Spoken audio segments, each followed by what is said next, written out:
Picture a Harvard mathematics professor standing at a piano, rapid-fire singing the names of all 102 chemical elements to a Gilbert and Sullivan tune. Picture songs about poisoning pigeons in the park, the Vatican doing the rag, and the cheerful inevitability of nuclear annihilation, all delivered with the precision of a mathematical equation and the wit of a master satirist. This was Tom Lehrer, the man who proved that genius comes in many forms, and sometimes it sings. Thomas Andrew Lehrer was born on April 9, 1928, in New York City's Upper East Side, to a world that had no idea it was welcoming one of the most unique entertainers of the 20th century. Born and raised in New York City's Upper East Side, Lehrer was seen as a mathematical prodigy from an early age, displaying the kind of intellectual brilliance that would later manifest in both academic excellence and razor-sharp wit. Even as a child, Lehrer showed signs of the unusual combination of talents that would define his life. Little is known about his childhood, except for the fact that he learned to play the piano acceptably, a characteristically modest assessment from a man who would later use that piano to create some of the most memorable satirical songs in American music. What set young Tom apart wasn't just his mathematical ability, but his precocious intelligence across multiple disciplines. He had entered Harvard at the age of 15 and had graduated in 1946 at the age of 18. Think about that for a moment. While most teenagers were worrying about high school exams, Tom Lehrer was already earning his bachelor's degree from one of the world's most prestigious universities. As a graduate student at Harvard University, he began to write comic songs to entertain his friends. Those songs later became the Physical Review. This casual beginning, writing songs to amuse fellow graduate students, would eventually evolve into a career that influenced generations of satirists and comedians. But Lehrer wasn't just playing around. As a PhD student at Harvard University in 1959, Lehrer performed what he called a completely pointless scientific song. The Elements is now one of his most cherished works that lists the names of all the chemical elements set to the tune of Major General's song from the Pirates of Penzance. The Elements would become Lehrer's signature piece, showcasing his ability to memorize complex information and deliver it with perfect comedic timing. Lehrer's famous rapid-fire enunciation of 102 elements demonstrated not just his musical ability, but his incredible memory and precision, qualities that served him well in both mathematics and performance. The song wasn't just a party trick, it was a perfect synthesis of Lehrer's two worlds. Here was a man who could see the inherent humor in the periodic table, who could find melody in molecular structure, who could make chemistry entertaining without dumbing it down. It was quintessentially Lehrer, intellectually rigorous and hilariously absurd at the same time. Lehrer, who acquired an understanding, and in particular, about one of the many delightful pastimes the coming of spring affords us all. The song perfectly captured Lehrer's ability to find dark humor in everyday situations, presenting violence against urban wildlife as a cheerful seasonal activity. The Vatican rag, poisoning pigeons in the park, Clementine, and The Elements became classics of American satirical music. The Vatican rag demonstrated Lehrer's willingness to tackle religious subjects with irreverent humor, while We Will All Go Together When We Go addressed nuclear annihilation with cheerful fatalism that was both terrifying and hilarious. What made Lehrer unique wasn't just his dual career as mathematician and musician, but how seamlessly he integrated both roles. He later taught mathematics and musical theater, bringing the same analytical mind to both subjects. Whether he was explaining calculus or dissecting the structure of a Broadway song, Lehrer approached everything with the same intellectual rigor and playful curiosity. The popular and erudite song satirist who lampooned marriage, politics, racism, and the Cold War, then largely abandoned his music career to return to teaching math at Harvard and other universities.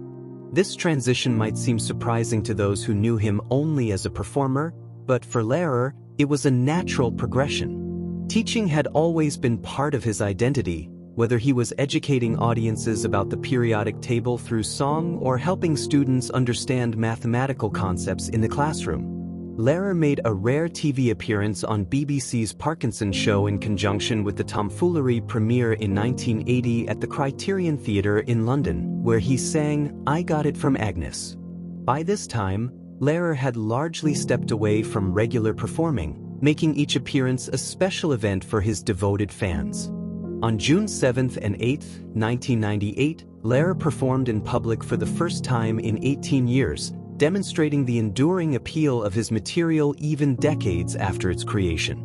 These rare performances became legendary among his followers, who treasured any opportunity to see the master at work. Lehrer's contributions to mathematics were as real as his musical achievements. In 1993, he wrote "That's Mathematics" for the closing credits to a Mathematical Sciences Research Institute video celebrating the proof of Fermat's last theorem. Even in retirement from regular performing, Lehrer continued to find ways to make mathematics accessible and entertaining. This wasn't just a mathematician who happened to be funny, or a comedian who happened to be smart. Lehrer was someone who understood that education and entertainment weren't mutually exclusive, that complex ideas could be made accessible without being dumbed down, that humor could be a powerful tool for learning. His songs often parodied popular musical forms, though he usually created original melodies when doing so. A notable exception is "The Elements," in which he set the names of the chemical elements to the tune of Gilbert and Sullivan's Major General song. This approach, taking familiar musical structures and filling them with unexpected content, became Lehrer's signature technique. From the space race to mathematics, from politics to pigeons, from chemistry to Catholicism, no subject is too big or small for Tom Lehrer's razor-sharp wit. Sometimes satirical and sometimes absurd, Lehrer's songs capture the spirit of an age. He had the rare ability to find the universal in the specific, the profound in the absurd.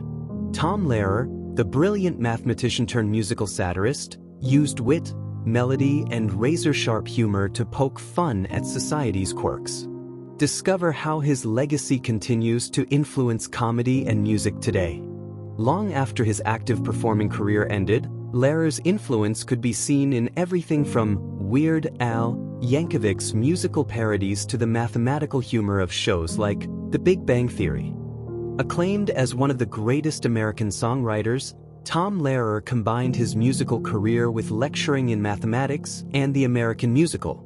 This combination of academic rigor and entertainment value created a template that many have tried to follow but few have mastered. Friends said that he was found dead in his home in Cambridge, Massachusetts, on Saturday, July 26, 2025. He was 97, having lived long enough to see multiple generations discover and rediscover his work. Longtime friend David Herder said Lehrer had lived a full and remarkable life, one that defied easy categorization. He was simultaneously an intellectual and an entertainer, a serious academic and a master of comedy, a man who could make nuclear war seem funny and the periodic table seem musical.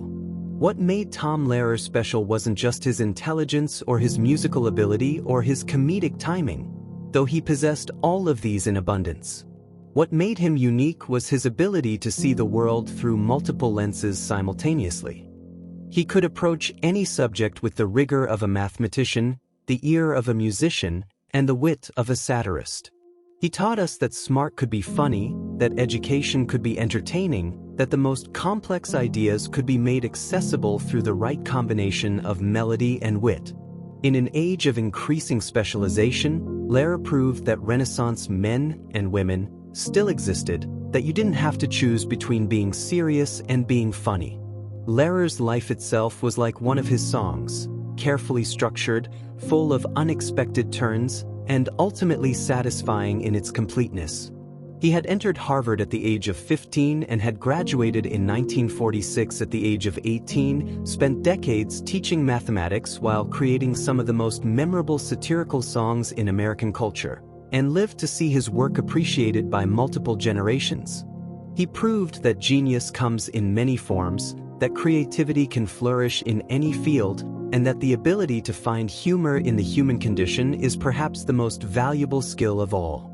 In a world that often seems divided between the serious and the silly, the academic and the popular, Tom Lehrer showed us that the best art, and the best life, happens in the spaces between categories. If we were to write Tom Lehrer's life as a mathematical equation, it might look something like this.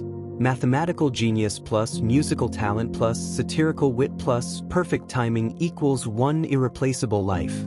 But like all the best equations, this one contains variables that can't be fully quantified. The spark of creativity, the courage to be different, the wisdom to find humor in darkness, and the generosity to share that humor with the world. Tom Lehrer didn't just make mathematics sing, he made life itself more melodious. In an age that desperately needs both intellectual rigor and the ability to laugh at itself, his legacy reminds us that the two aren't opposites. They're perfect harmonies in the great symphony of human experience. As Tom Lehrer might have said, with characteristic understatement, it all adds up.